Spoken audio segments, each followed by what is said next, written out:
Ladies and gentlemen, thank you for watching and welcome to the Báo Bình Phước radio, television station and newspaper. And following are the headlines for today. Career counseling program held for students. Bình Phước use Truyền to protect the environment. Prime Minister attended the 4th Asia-Pacific Water Summit. Vietnam's daily stock trading value ranks second in ASEAN. Cultural Heritage Space honors Hanoi typical culinary feature. The Department of Labor, Invalids and Social Affairs in cooperation with the Department of Education and Training in Bình Phước Province have held career counseling program for junior high school and high school students in Bình Long Thao and Hớn Quản districts. Four vocational colleges from inside and outside the province advise students on their studies and on selecting a future profession in line with their ability, interest, and economic situation as well as the current labor market. Bình Phước is now home to 13 industrial parks in operation with an occupancy rate of about 70%. These currently require 20,000 unskilled workers and 700 skilled workers. The youth union and association in Bình Phước Province have effectively implemented a host of meaningful activities to provide a green standard of living to local people. In the month of the youth, the province's young people organized 37 separate activities on environmental protection with 2,450 youth union members taking part in. They presented green youth rubbish bins to households, built garbage collection points in residential areas, made and donated eco-friendly bags to people, removed illegal advertising along 84 kilometers of roads, dredged nearly 43 kilometers of canals, planted 23 new youth flower pots with a length of 4.5 kilometers, established 21 volunteer squads to participate in communications efforts on building a civilized lifestyle, encourage good cultural behavior, ensure environmental protection, social order, and safety in urban areas, and planted nearly 3,000 trees. These effective and practical activities at all levels of the youth union and associations in the province had a far-reaching positive effect on officials, union members, youth union members, and individuals, raising awareness and joining hands in protecting the local environment. Ladies and gentlemen, Prime Minister Phạm Minh Chính on April the 23rd attended and proposed 3 groups of measures to enhance international cooperation at the 4th Asia-Pacific Water Summit. The summit is being held in Japan's Kumamoto City from April 23rd to 24th, with the participation of the country's emperor and prime minister, and the heads of state and prime minister of Asian Pacific countries, including 7 ASEAN nations. In his online remarks, Truyền stressed that the over-exploitation of natural resources, including water, have been leaving serious and manifested consequences for today and future generations, thus requiring a global approach and solution. The Vietnamese government leader also affirmed that over the past time, Vietnam has actively participated in and contributed to the common effort at all levels of international cooperation to manage, develop, protect, and use water resources from rivers sustainably and efficiently and for mutual benefit.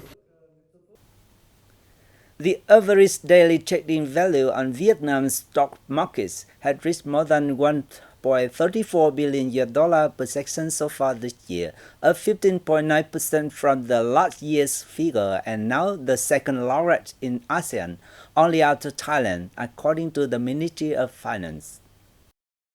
By the end of March, the market size had risen by 3.37% from last year to close to $78.3 million, equivalent to 21.4% of the GDP. The number of securities accounts is on the rise, with more than 676,000 newly opened in the first quarter of 2022, almost equal to the 2021 figure. Total accounts have exceeded 4.98 million so far, an increase of 15.7% compared to the end of last year. However, shares have been suffering decline over the last several weeks because of negative rumors in the real estate and security sectors, coupled with rising political tensions globally. The Ministry of Finance has requested the State Securities Commission to accelerate the improvements of related regulatory framework and finalize the strategy for the development of the stock market by 2030 to further enhance its transparency and promote stable growth. Vietnam is anticipated to enjoy the highest stakes and income gains among members of Regional Comprehensive Economic Partnership, according to our latest World Bank report. In the most optimistic scenario, where all the benefits are applied, Vietnam has the highest gains of all RCEP member countries, the report said. Vietnam's income levels increased by 4.9% relative to the baseline, higher than other countries, where the income level increases by 2.5%. Trade also increases the most in this scenario, with exports expanding by 11.4% and imports by 9.2% relative to the baseline. All RCEP member countries will see an increase in export and imports. Vietnam exports expand by 11.4% and imports by 9.2%. Sectors that recorded the highest growth were motorized vehicles manufacturing with 18.6%, followed by textiles and garments, mainly due to the reduction of non-tariff measures. Deputy Prime Minister Lê Văn Thành has approved adjustment to an elephant conservation plan in Vietnam that were previously signed up for 2013-2020. Under the decision, the scheme may be implemented until the end of 2025. The two urgent elephant conservation projects in the central provinces of Hà Tĩnh and Quảng Nam will be added to the plan. Relevant agencies are requested to guide, inspect, supervise, and assist localities in order to effectively implement the scheme. The People's Committees of Nghệ An, Hà Tĩnh, Đắk Lắk, Đồng Nai, and Quảng Nam provinces will continue to implement objectives and tasks assigned by the Prime Minister. The plan on elephant conservation in Vietnam for the 2013 and 2020 period was adopted by the Prime Minister in 2013, with the aim of conserving and sustainably developing wild domesticated elephant herds in Vietnam, restoring and protecting genetic resources of rare and endangered animals and plants.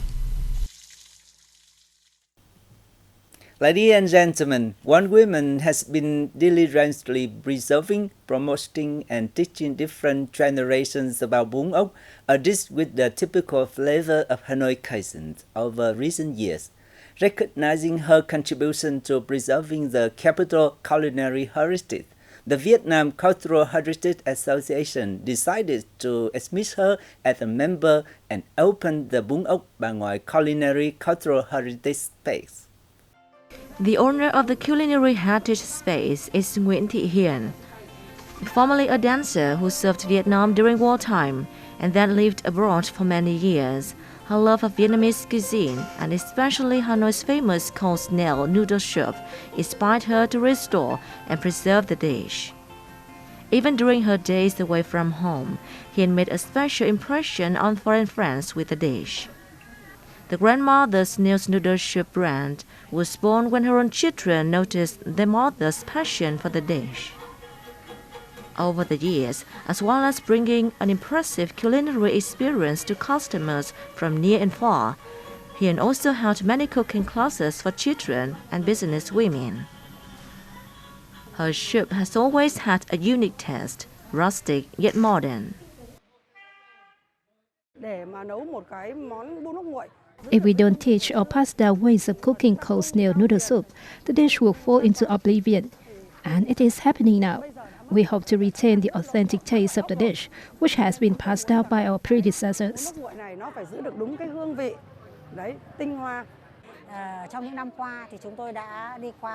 We have observed over the years that this restaurant is popular among many diners, including young people.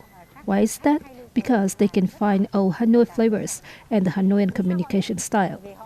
We decided to make it not only a dining place, but also a destination for heritage lovers.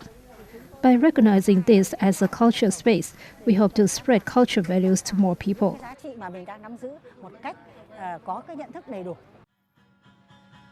The fact that Noodle Restaurant has been officially recognized as a space of cultural and culinary heritage is not only about honoring the dish, it's also a celebration of the cultural values in Hanoians' eating habits and communication style. The space will become a bridge to introduce national traditional culture to visitors.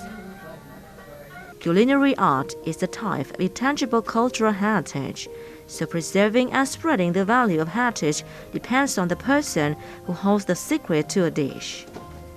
With his enthusiasm, it's expected that this particular culinary heritage will be well reserved and continue to contribute to the richness of Vietnamese cuisine, creating another highlight on the capital's tourism map. That's all for today on Bình Phước Radio, television station, and newspaper news. Once again, thanks for watching and goodbye for now.